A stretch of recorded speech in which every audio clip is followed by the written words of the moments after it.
o nosso horário. Muito bem, eu vou gravar o nosso encontro, então, para que outras pessoas também possam acompanhar depois.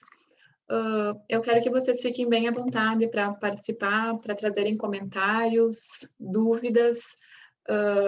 Eu organizei um slide para a gente ir conversando alguns pontos, mas a ideia do grupo de estudo é que a gente consiga fazer um momento de troca realmente, que vocês também tragam as impressões de vocês da leitura, qual o entendimento, e que consigam agregar com as experiências de vocês também. Então, ficam super à vontade, se vocês quiserem abrir as câmeras ou quando quiserem me interromper, para que seja uma conversa mesmo, um encontro agradável hoje de tarde.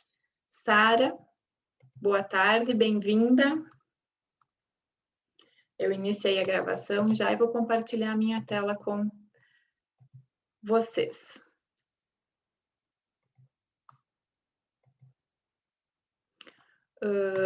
Gabriela, esse é o livro que nós estamos trabalhando, então, seguindo a sequência dos capítulos desse livro. Se você não teve acesso, me avisa, por favor, que no final do encontro eu posso enviar ele lá no grupo online, né, o PDF online do livro, e que daí o que nós vamos trabalhar hoje é na primeira parte, o capítulo 3, que são os objetivos da terapia, condições para a mudança do comportamento,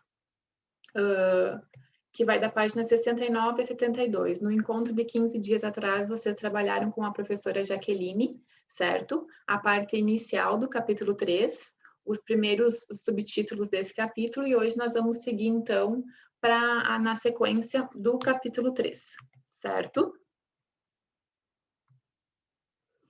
Para começar, eu propus fazer uma retomada geral sobre a terapia sistêmica, a terapia de família, para fazer uma retomada do que talvez vocês já viram e para dar continuidade na nossa discussão. Então, é algo bem breve, porque eu acredito que vocês já passaram por esses tópicos. Então, é só para nós esquentarmos e iniciarmos a nossa discussão. Que a terapia de família, caminhando junto com a terapia sistêmica, ela surge na década de 50, certo? Nos Estados Unidos, e foram vários movimentos, várias ações que aconteceram ao mesmo tempo e que junto resultaram, então, na construção do que nós entendemos hoje por terapia familiar. E os principais movimentos que eu chamo a atenção, que são importantes a gente considerar quando a gente pensa esse processo, essa construção da teoria sistêmica, é que naquele momento se trabalhava muito o indivíduo, muito o intrapsíquico. Então, a sistêmica ela vem com um movimento de ampliar o olhar para os sujeitos, ampliar o olhar para as relações, tirar um pouco o foco do intrapsíquico e colocar o foco no interrelacional. Então, naquele momento, assim, o que se traz como contribuições importantes são um tratamento com crianças, em que alguns psicólogos, psiquiatras, eles começam a perceber a importância de trabalhar a família, não como... Acho que a minha câmera fechou, deixa eu voltar a abrir. Trabalhar trabalhar a família com a criança, não como uma técnica em que eu trago a família para o atendimento da criança, mas trabalhar como uma forma de terapia, trabalhar a família, enxergar essa criança, enxergar esse indivíduo em relação com os seus familiares e com o seu contexto. E ao mesmo tempo que isso está acontecendo, esse movimento de integrar a família nos atendimentos com crianças, também nós vamos ter o Batson, que ele traz a sua contribuição com a teoria da comunicação, que depois vai ser um dos pilares também para a terapia da teoria sistêmica, em que ele começa a estudar as famílias esquizofrênicas, em que ele entende que um comportamento psicótico, em que um membro esquizofrênico, ele é resultado, ele é resposta das suas relações, da sua família. Então, o comportamento que ele apresenta seria a única resposta possível que esse indivíduo tem em contrapartida às relações que ele estabelece. Então, ele seria resultado disso. E para eu trabalhar com esse indivíduo esquizofrênico, então, eu preciso novamente trazer a sua família, trazer o seu contexto. E ele propõe, então, a teoria do duplo vínculo, que são as mensagens paradoxal que, de alguma forma, elas contribuiriam para a formação de um comportamento psicótico. O que é a teoria do duplo vínculo e a mensagem paradoxal? É quando eu passo dois tipos, numa relação, por exemplo, de mãe e filho, ou com duas pessoas, eu passo dois tipos de mensagem para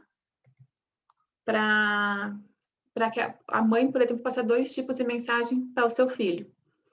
Uma mensagem verbal, que diz, por exemplo, eu estou com você, eu estou preocupado com você, e uma mensagem não verbal, por exemplo, um comportamento, uma expressão, uma reação que contradiz aquela primeira mensagem. Por exemplo, nós podemos pensar uma mãe que leva o seu filho para o psicólogo. Aí, no momento que o psicólogo chega e chama a criança para atendimento, por exemplo, ela diz para o filho, vai, agora você vai com a psicóloga. Mas, ao mesmo tempo, ela coloca as mãos no ombro do filho e retém, segura ele contra o corpo dela. Então, verbalmente, ela está passando uma mensagem, vá.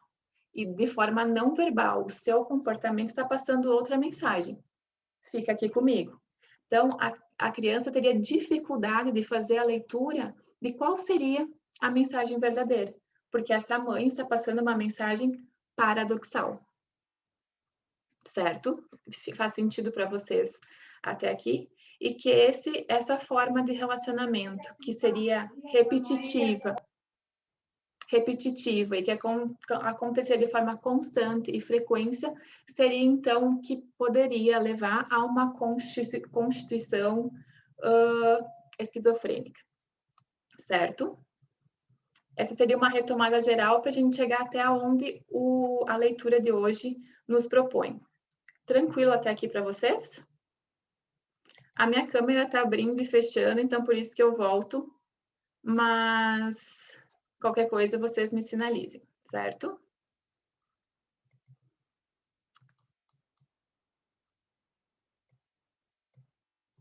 Trazendo um pouco da leitura para essa semana, alguém quer começar trazendo o que leu, o que entendeu, assim, o que a partir dessa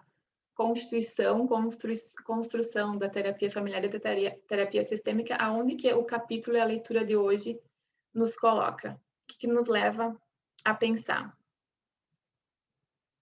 Que quando há toda essa mudança nessa postura de enxergar o tratamento psicológico além do individual e trazer a família, nós começamos a pensar a família como uma unidade, em que o nosso cliente não é mais o indivíduo, o nosso cliente é a família como um sistema, como um todo.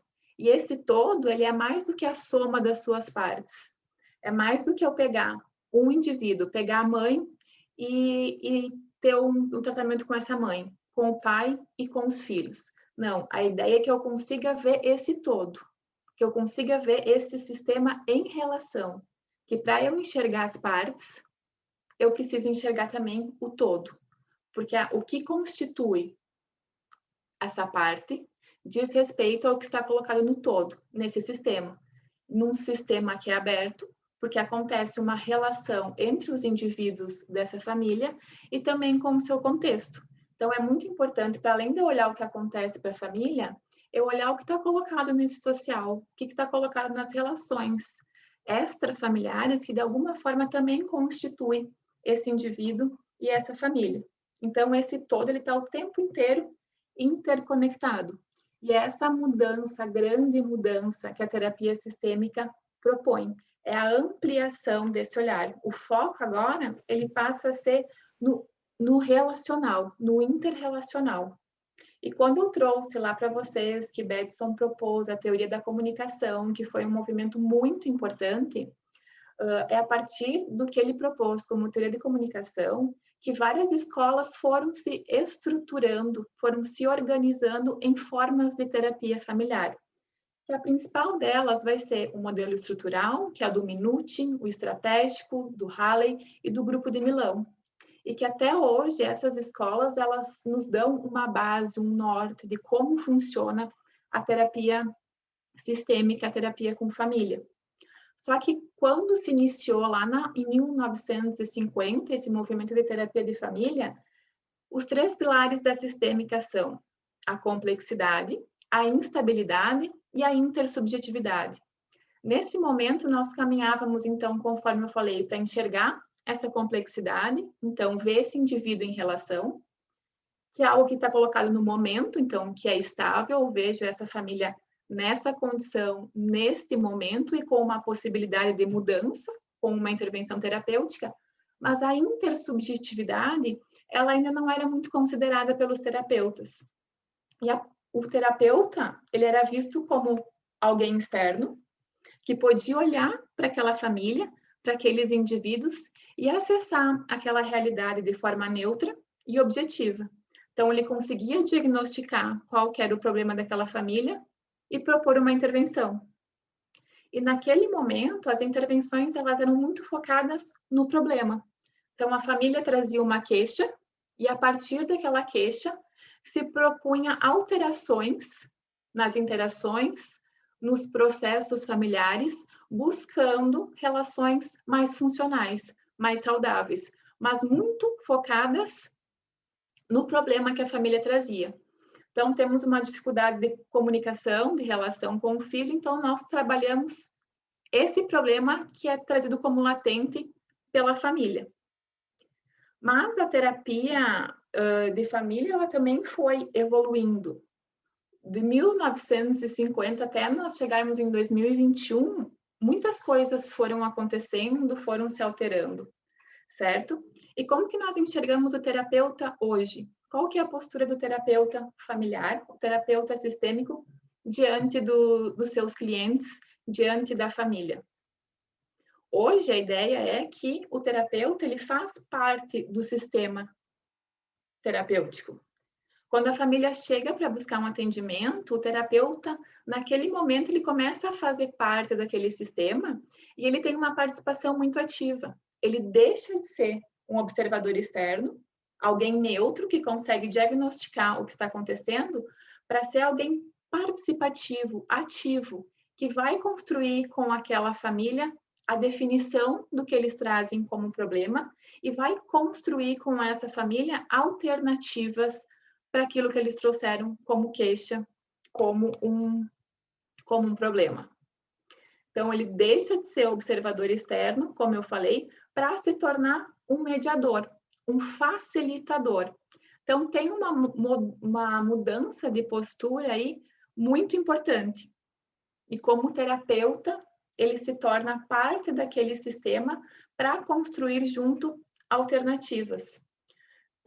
Muito preocupado em conhecer essa família, conhecer como ela se organiza, quais são os significados que são compartilhados e quais os significados que não são compartilhados por essa família.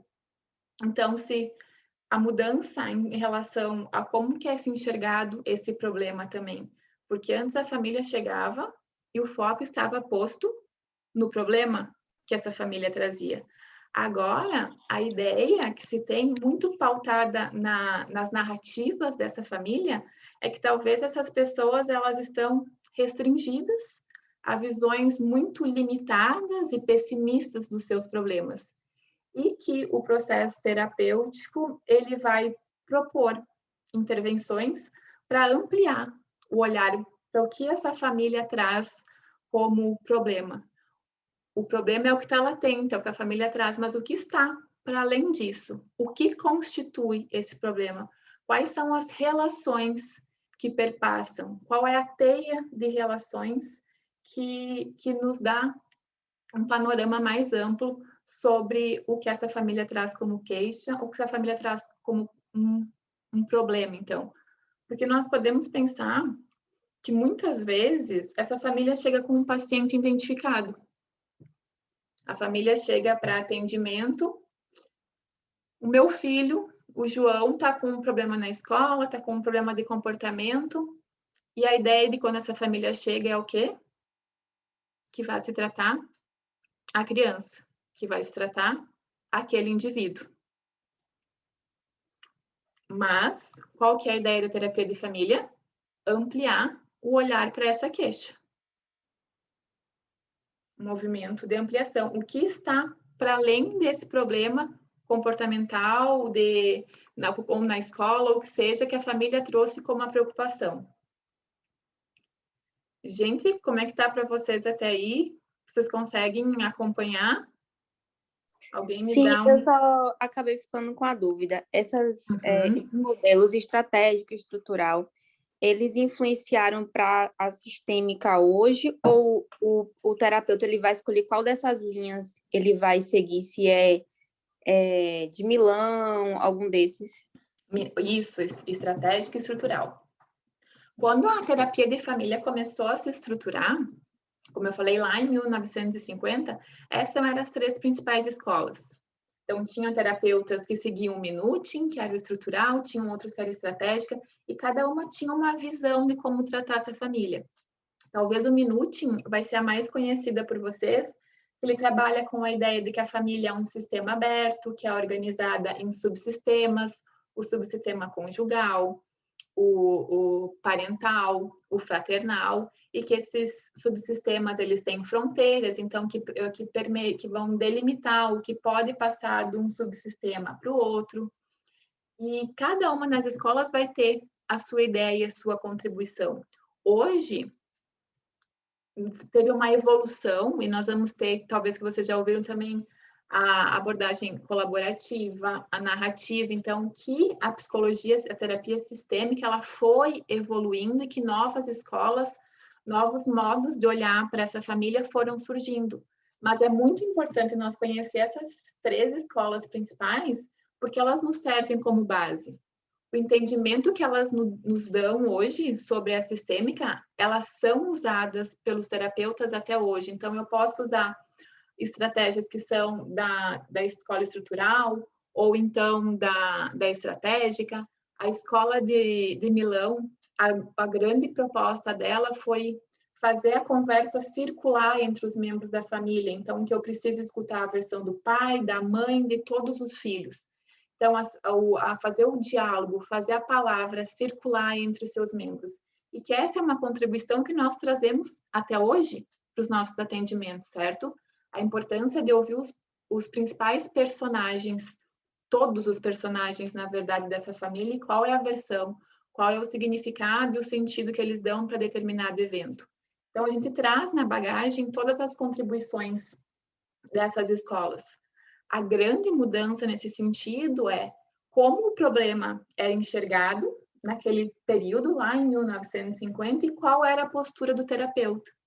E o quanto isso foi evoluindo, e que novas escolas, então, as equipes reflexivas, a abordagem colaborativa e a narrativa, o quanto elas vêm evoluindo e propondo novas formas de eu tratar essa família, mas que na sua bagagem elas continuam com os pressupostos daquelas escolas lá do início.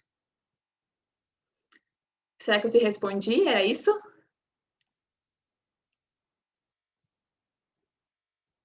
Isso?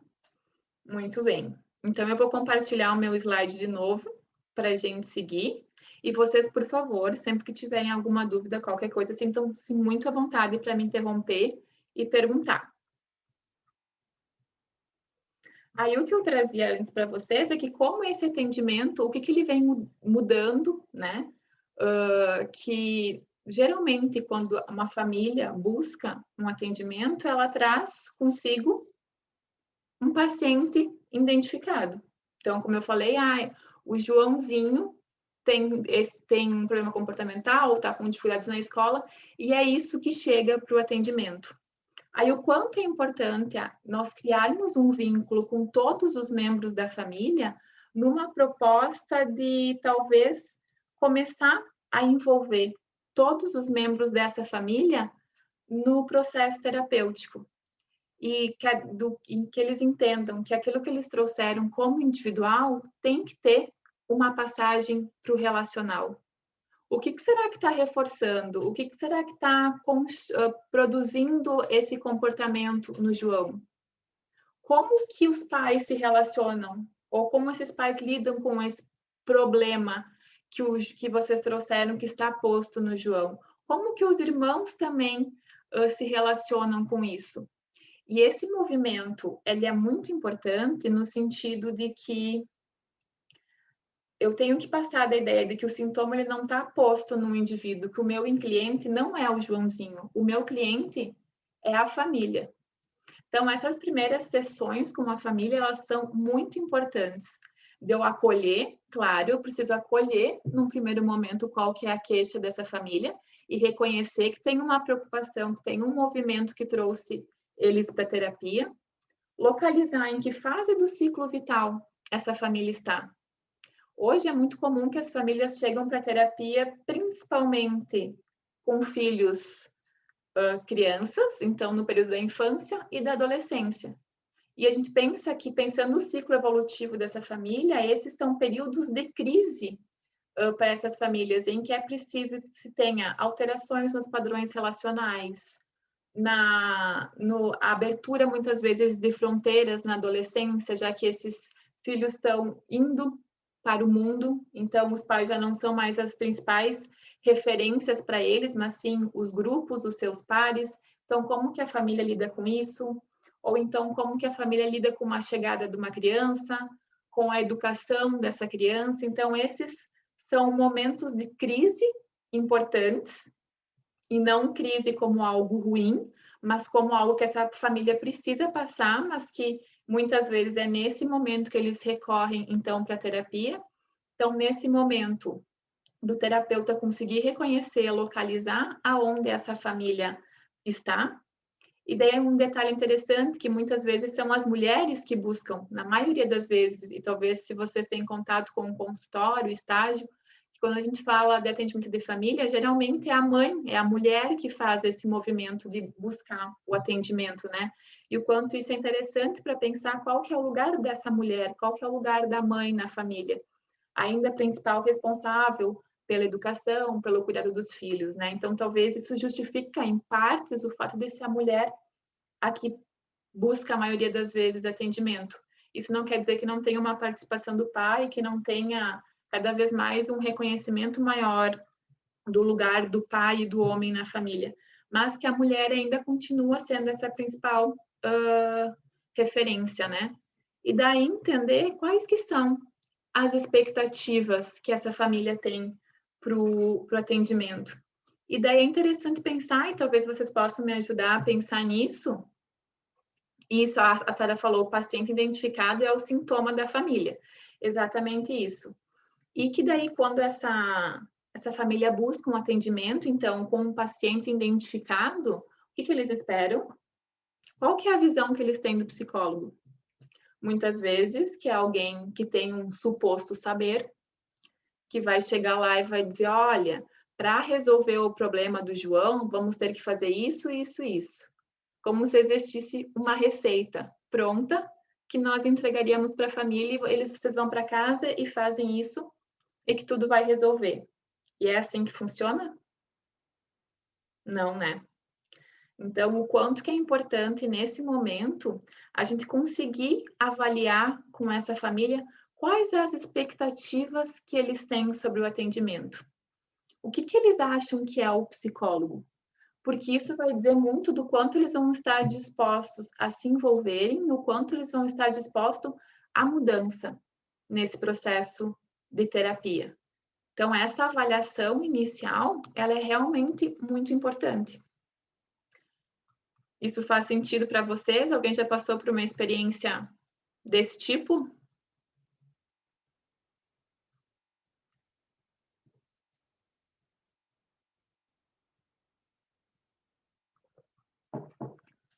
Não? Então, vamos seguir. E daí, como eu vinha falando, o quanto que é importante estabelecer um vínculo com todos esses membros da família, pensando se a mãe, que talvez ela chega para buscar esse atendimento, talvez nesse momento ela se sinta mais responsabilizada, mas não é essa a ideia. Eu tenho que dar espaço e criar um vínculo com todos os membros da família, para que eles também se responsabilizem sobre esse processo terapêutico. Vocês vejam o quanto é diferente eu chegar com um paciente identificado e fazer o movimento de ampliar o olhar para esse indivíduo e também com isso eu faço a passagem do individual para o relacional. O meu foco é o relacionamento, não é o indivíduo. E eu responsabilizo os demais membros por esse processo. E o movimento é que eles começam a descrever a sua problemática que trouxe eles para o atendimento, que eles começam a descrever esse problema de diferentes perspectivas e se descrever também participando da construção desse problema. Certo? Talvez eu tenha, se a queixa do João era talvez o problema de comportamento na escola. E é isso que traz. Aí a queixa, o relato desses pais, dizem num primeiro momento a respeito da relação do João na escola. Mas aí eu posso começar a questionar esses pais e como que é a relação em casa? Como que são os modelos desses pais em casa? Talvez os pais do João também resolvam conflitos brigando, xingando, agredindo. E os pais são os principais modelos para os seus filhos. Então, se em casa o João tem um modelo de resolução de conflito, que é xingando, que é batendo, que é brigando, na escola ele vai fazer o quê? Ele vai reproduzir o comportamento de resolver um conflito na hora de dividir um brinquedo, na hora de ter que ir no mesmo brinquedo no parquinho, brigando, agredindo e xingando, certo? Então, quando eu começo a trabalhar com esses pais, a construção de narrativas diferentes para aquilo que eles trouxeram como queixa inicial, eles também começam a se descrever como participando da construção daquele problema. E a partir desse momento, então, não é só o João que precisa mudar. A família, os pais, a relação familiar também precisa mudar. Então, eu amplio as minhas possibilidades de resolver esse problema que eles trouxeram para a terapia. E divido a responsabilidade, por isso, entre os membros dessa família. E que eles juntos, então, precisam construir formas para isso. Faz sentido até aqui para vocês? Pensar a terapia familiar desse modo? Faz sim, e é aquela fala, né? Quando eu vejo o indivíduo, eu vejo a família, né? Quando eu vejo a família, eu consigo também ver o indivíduo. E é interessante esse olhar, né? Que quando a mãe, né, acha que o filho está ali, né, com problema e leva, né, achando que é de fato a criança, mas na verdade ela está ali meio que se entregando, né? Para que olhe para ela, como se falasse assim: para de brigar, olha para mim, eu estou adoecendo aqui, se juntem, né, para me olhar, né, e eu estou adoecido, então parem de olhar o cada um e olhem para mim. Aí é uma forma deles se juntarem, né, e focar na criança, entre aspas, problemática. E de repente eles se acertando, né, como marido e mulher, o foco, né, o sintoma acaba sumindo, né? Isso inconscientemente acaba acontecendo na sistêmica, né? E é isso que é interessante pensar, então, que da forma como tu trouxe, Patrícia, que esse paciente identificado que traz essa queixa inicial, ele vai ser a porta de entrada, certo? Então, ele é o resultado, ele é o que a família produziu. Mas que o nosso cliente vai ser o sistema familiar como um todo. E daí a ideia de que essa unidade familiar ela é mais do que a soma das suas partes. Porque eu não posso pegar o João separado e entender o João separado do pai e da mãe, separado da escola, separado das relações de amizade. Porque é tudo isso junto que vai constituir o João e talvez a forma como ele se comporta hoje, em resposta a todos esses contextos. E daí que está posto a complexidade, que é um pressuposto do pensamento sistêmico, né? Eu olhar para o todo, enxergar essa teia, ou o máximo que eu posso, né? Porque quando a gente fala em complexidade, talvez a nossa utopia é poder dar um olhar ampliado para tudo, mas às vezes não é possível. Então, o máximo de contextos que eu consigo dar, um olhar, uma atenção, vai ser importante para pensar a forma como esse indivíduo, como esse João, está sendo constituído. Certo? Deixa eu ver aqui no grupo que alguém colocou, que está com dificuldade. A Diane não está aqui, né? De acessar o grupo.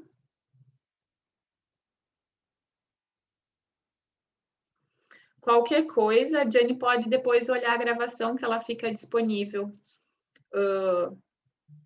E daí ela consegue nos acompanhar, porque hoje não vou saber como resolver. Ah, estou ouvindo, só não interagindo. Ok. E daí, qual que é a postura do terapeuta nesse sentido? Vocês já pensaram? O que seria essa postura do não saber que está posto aí, né?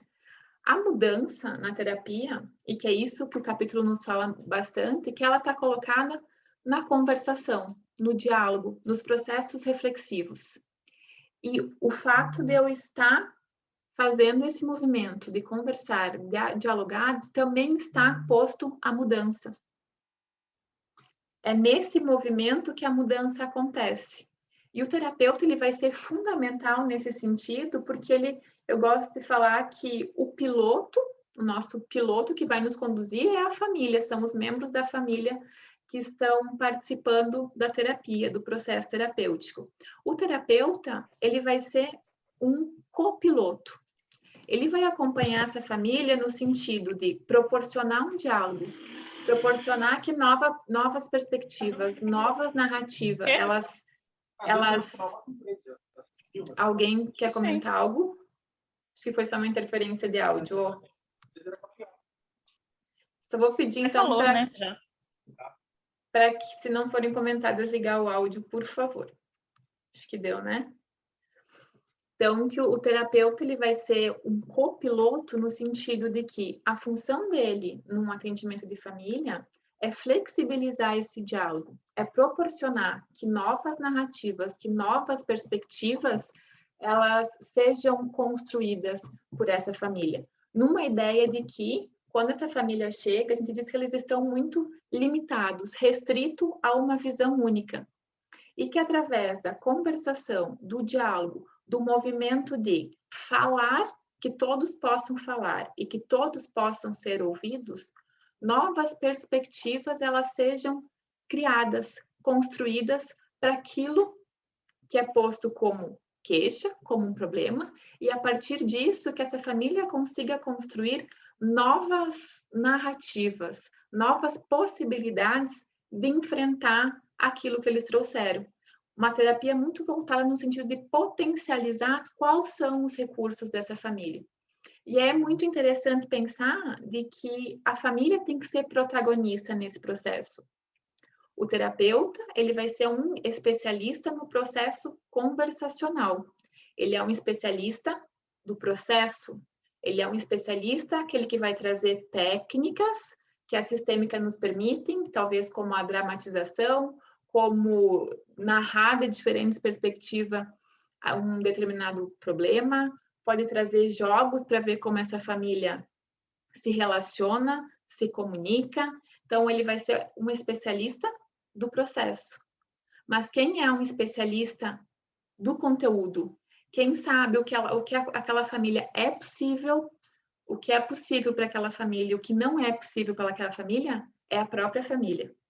E eles, caminhando junto com a ajuda do terapeuta, eles vão construir alternativa. Eles vão construir possibilidades de tornar suas relações mais saudáveis ou menos disfuncionais.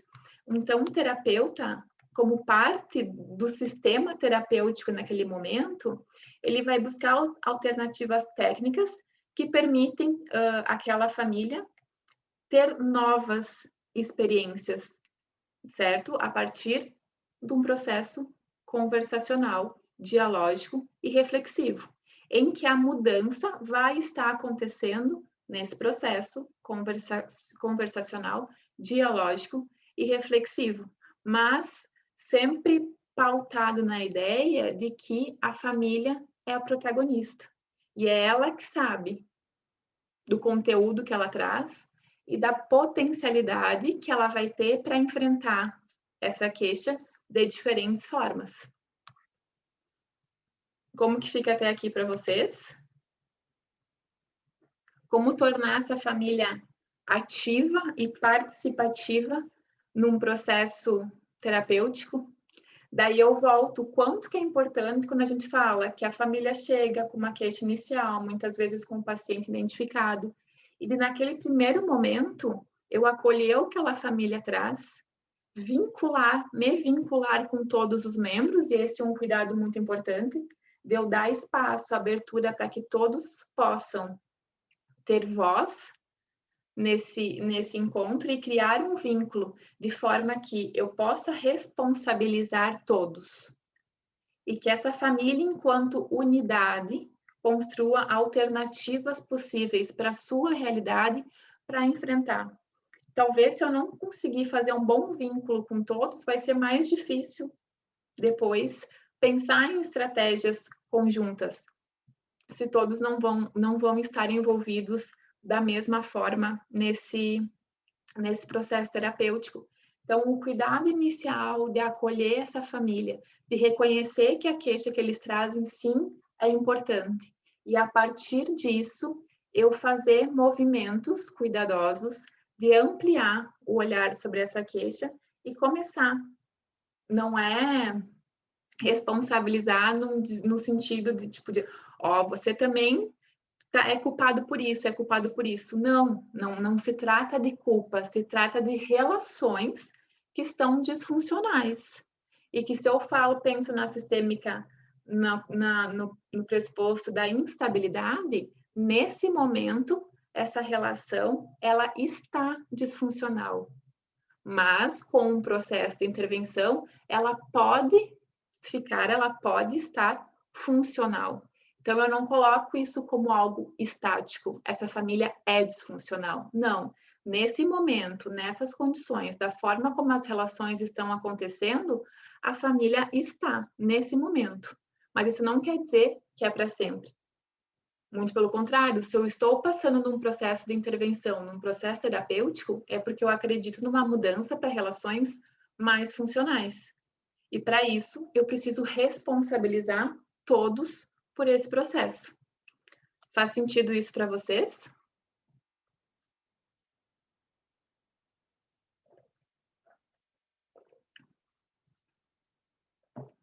Ó, a Valéria disse que sim.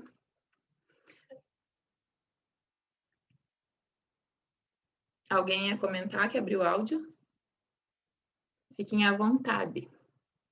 Que é importante também ouvir como que vocês interpretam isso, qual que é o entendimento, se vocês concordam ou se vocês não concordam. Que é muito interessante quando nós atendemos famílias de ver que muitas vezes, faz todo sentido, Patrícia, que bom, que muitas vezes quando essa família chega para atendimento, assim, o que elas trazem como a maior contribuição é que o movimento de falar e de ser ouvido, que muitas vezes, digamos que é a mãe que chega que busca atendimento, que já buscou várias alternativas e que nada deu certo, então, por fim, a família decidiu buscar atendimento psicológico. Aí, o quanto é interessante que, às vezes, quem traz o discurso, quem traz o relato é a mãe. E daí, o que a gente faz na terapia? Muito bem, agora essa mãe, ela falou a sua versão, a sua perspectiva, e o que o marido entende sobre isso? Como que ele enxerga a situação? E o filho? Como que ele enxerga a mesma situação? E talvez esse é um movimento, a maioria das vezes, esse é um movimento que essa família nunca fez, de ouvir e de falar. Talvez o pai nunca falou, talvez o filho nunca falou e talvez a mãe nunca ouviu a versão deles. E é nesse movimento que as perspectivas sobre aquela queixa começam a ser mudadas, porque são diferentes entendimentos, diferentes visões sobre uma mesma situação, sobre um mesmo evento. E talvez isso nunca aconteceu em família. E a ideia é que as estratégias que nós construímos com essas famílias, é aprender muitas vezes a conversar, a dialogar, a discutir, são estratégias que essa família consegue levar depois para a sua vida. Que a ideia é que eles tenham esse terapeuta, que eles sejam seu próprio terapeuta, ou que eles tenham esse terapeuta internalizado e que eles consigam fazer esse processo dialógico sozinhos. Por isso a importância da família ser protagonista, ser o piloto do processo terapêutico e o terapeuta o copiloto. Porque a ideia é que eles aprendem estratégias, eles se conhecem e depois possam caminhar sozinhos e resolver esses eventos conflitivos por eles mesmos, a partir das habilidades que eles desenvolveram em terapia. A Patrícia colocou uma escuta sem julgamento, é exatamente isso. E no espaço terapêutico, nós temos um espaço seguro para se falar, em que a gente acorda com essa família, que não vai aceitar brigas, que não vai aceitar agressão, e que eles estão ali, então, um espaço seguro para que eles falem e sejam ouvidos pelo terapeuta, que vai ajudar eles a construir novas narrativas a partir disso, mas principalmente pelos membros da família.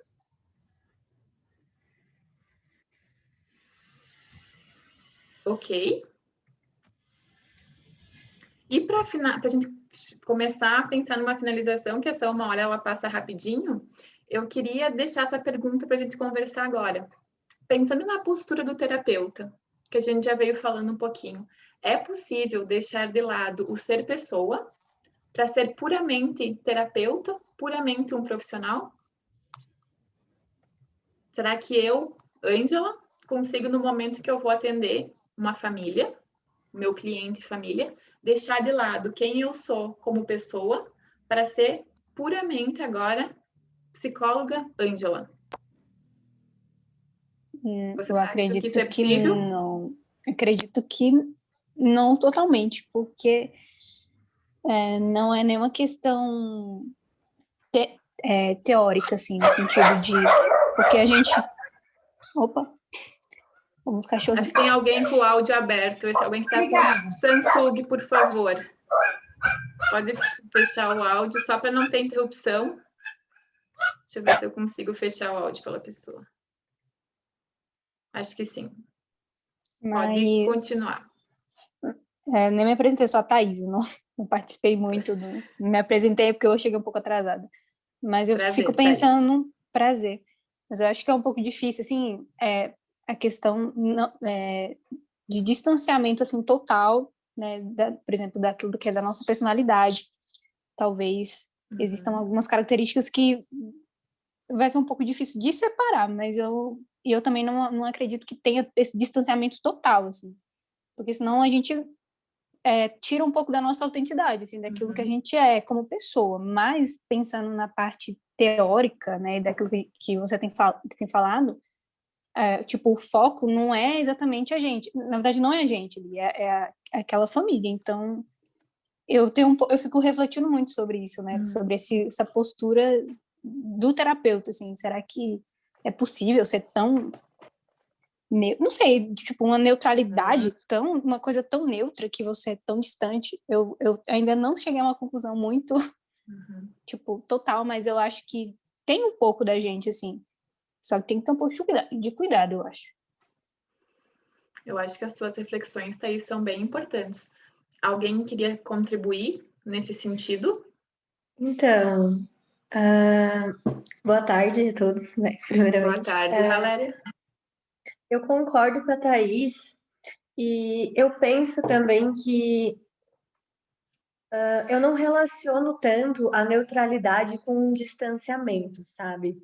Eu vejo a neutralidade, né, para mim, como o não deixar as minhas crenças, né, quem eu sou, interferir nesse contato com o outro. Mas eu não acredito que a gente deixe de ser a gente, com toda essa bagagem que a gente né, totalmente puro. Eu acho que isso não é possível. Eu acho que a neutralidade é o cuidado de não deixar o que a gente interferir nessa troca. É isso.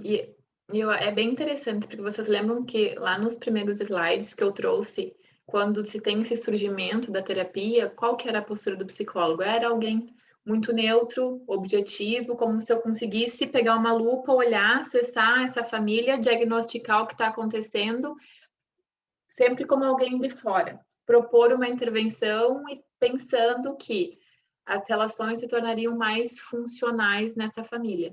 E que a principal quebra que se tem, a principal evolução que se tem na terapia é de entender o terapeuta como alguém que faz parte do sistema, que constrói junto, pensando o seu cliente, seja ele um indivíduo ou uma família terapeuta, como co-construtores, como coautores desse processo de mudança e desse processo terapêutico.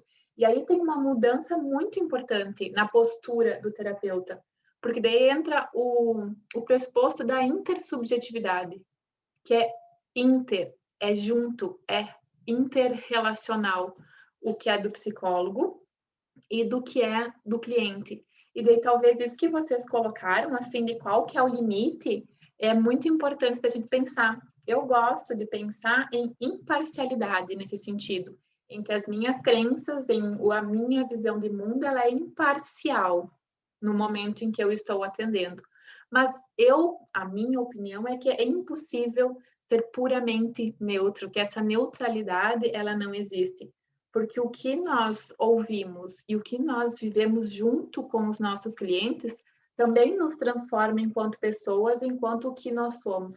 E essa é uma via de mão dupla, porque essa família também se transforma a partir desse encontro, a partir dessas vivências. E como que não vamos nos deixar tocar pela história de vida das pessoas que chegam até nós buscando o atendimento.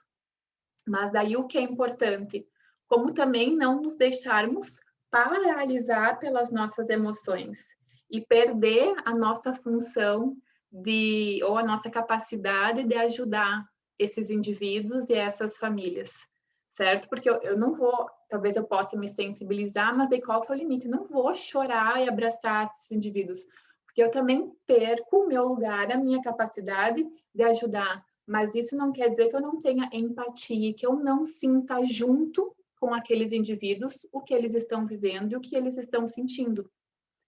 E também, quando nós escutamos, de alguma forma, as histórias dos nossos clientes, nós também escutamos a partir da nossa experiência como profissionais, a partir da nossa bagagem teórica, mas também a partir da nossa singularidade, da nossa emocionalidade.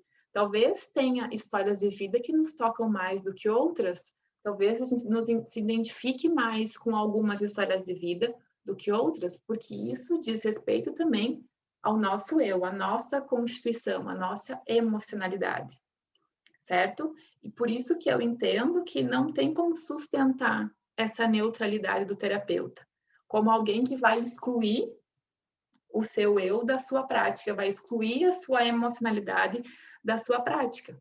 O que a gente pode pensar, que eu entendo, que talvez esse terapeuta ele é constituído por uma formação teórica e prática, que é essa formação como o nosso encontro de hoje, em que eu vou me aperfeiçoar num contexto acadêmico, com técnicas, com teoria que sustentem a minha prática, mas, somado a isso, também tem uma bagagem da história de vida. Aquilo que me toca.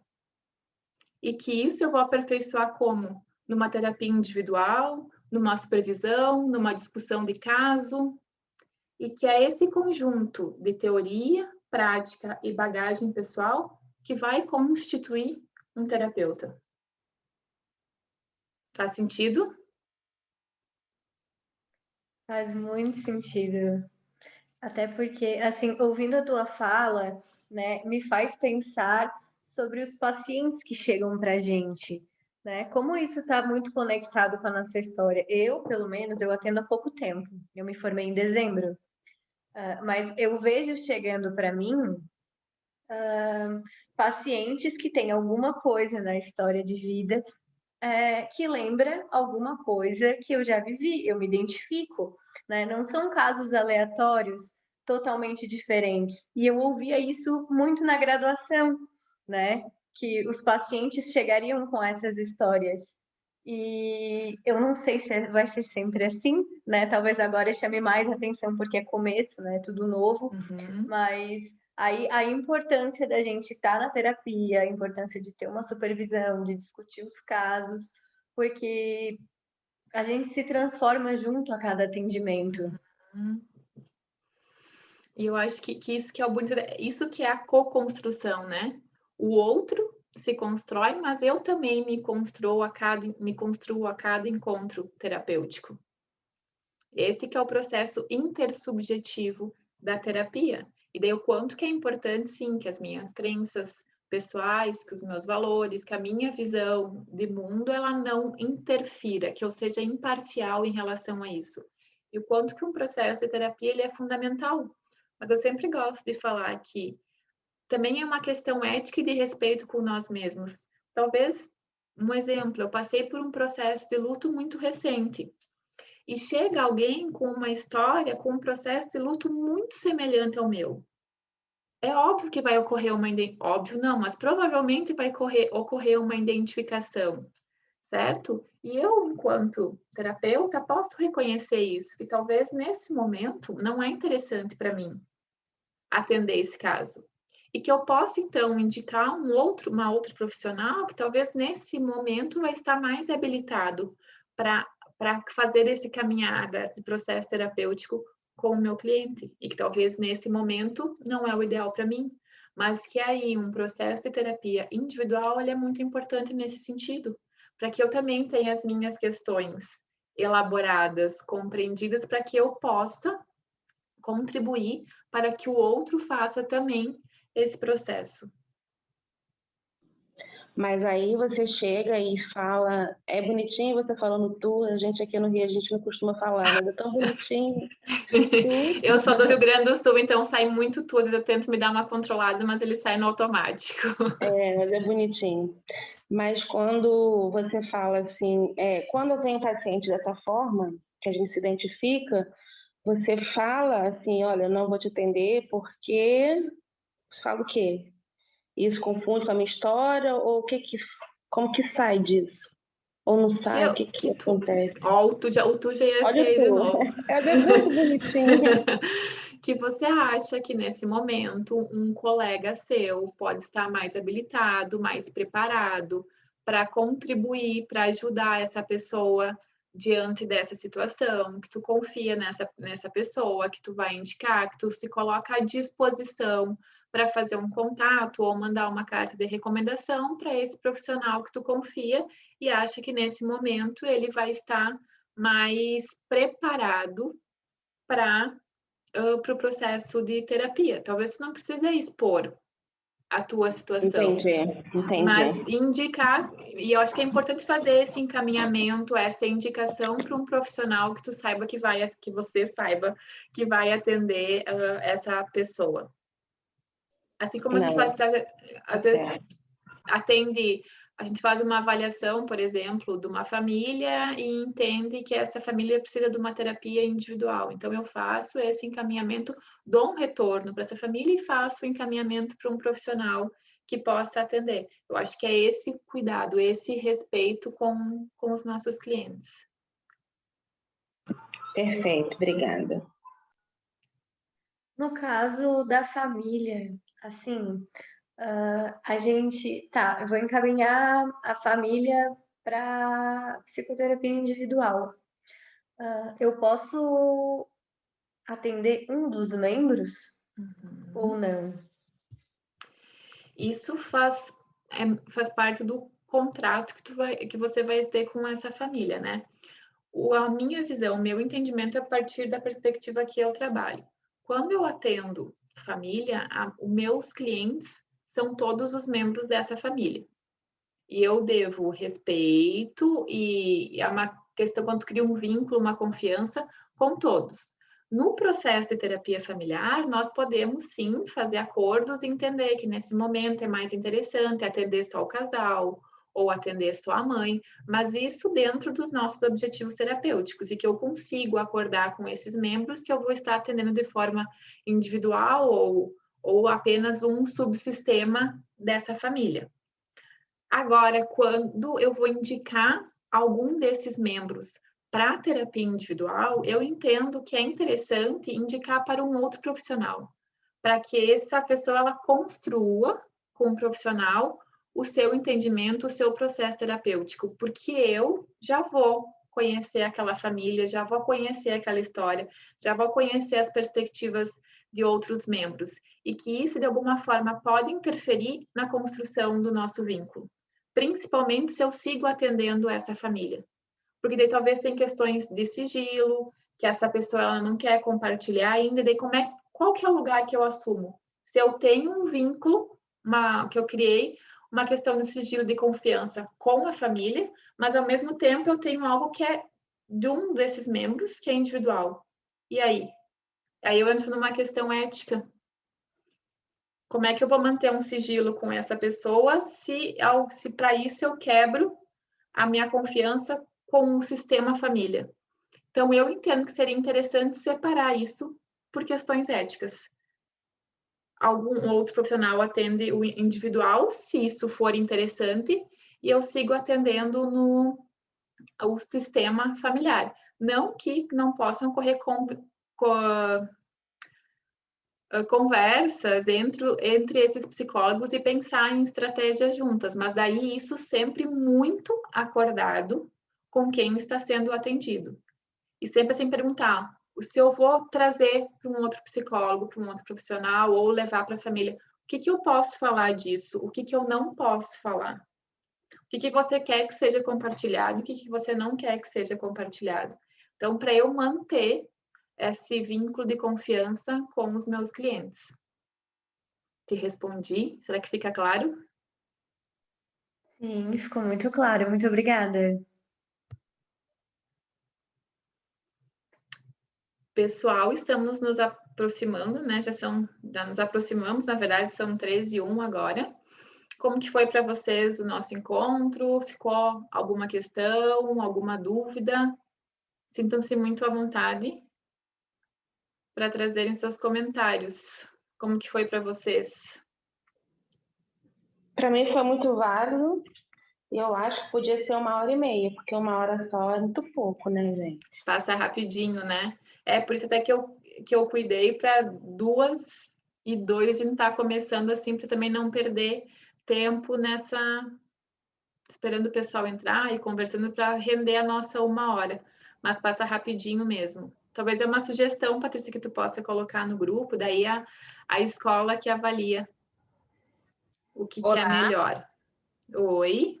Oi, eu sou a Silene, é o terceiro encontro que eu estou participando, e assim, eu estou gostando muito. Hoje eu até cheguei atrasada por causa que eu estava no médico, eu estou com alguns sintomas e tive que fazer o exame do Covid, mas assim, fiquei bem sentida de não ter podido participar desde o início, porque assim, eu estou amando, sabe? Eu sou estudante de psicologia, e eu tenho muito interesse na sistêmica, então, assim, para mim está sendo um conhecimento, na verdade, da sistêmica, para me aprofundar, para poder também decidir a minha abordagem, né, que eu estou no 7º período, então eu estou, assim, namorando a sistêmica, né, e estou gostando muito, estou achando, assim, maravilhosas as aulas.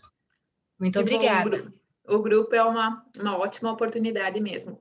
E esse encontro, ele está sendo gravado. Então, talvez você possa entrar em contato com o pessoal da Viver depois e para pedir que eles te enviem um link, tu consegue acompanhar o encontro desde o início. Porque ficou gravadinho, então eu acho que é o tempo deles editarem e tal, arrumarem, e que daí o link fica disponível. Certo? Ok, obrigada. Sara, que bom, que foi um bom encontro, que foi proveitosa a nossa sexta.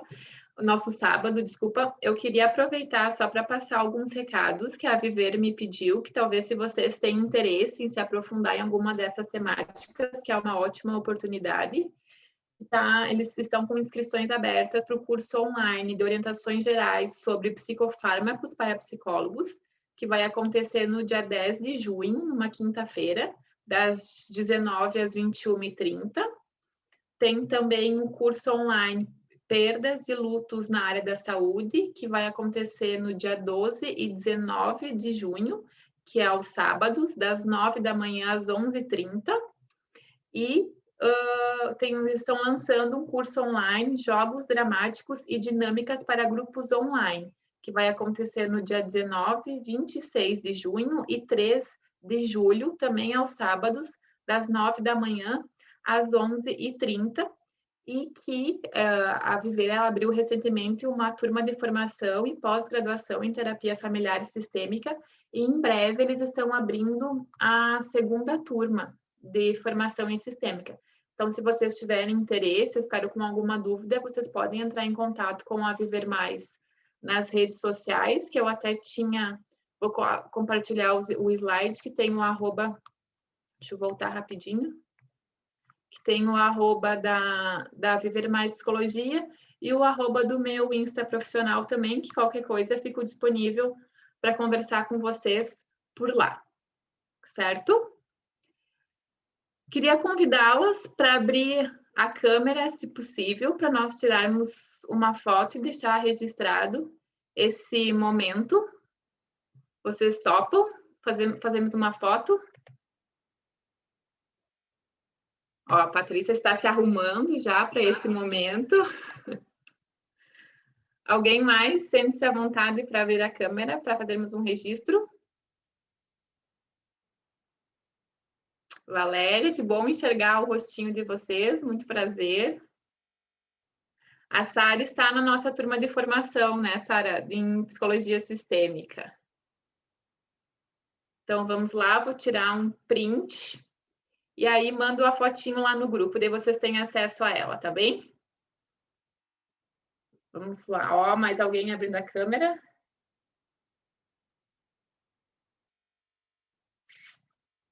Só. Vamos lá, então, 1, 2, 3, e vou tirar o print.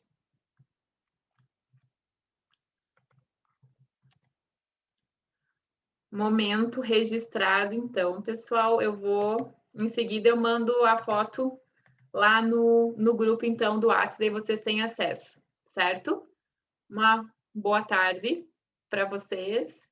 E daqui 15 dias, então, vocês têm um encontro seguindo, acho que finalizando o capítulo 3, mas daí alguém deve confirmar com vocês lá no grupo a sequência de leitura, certo?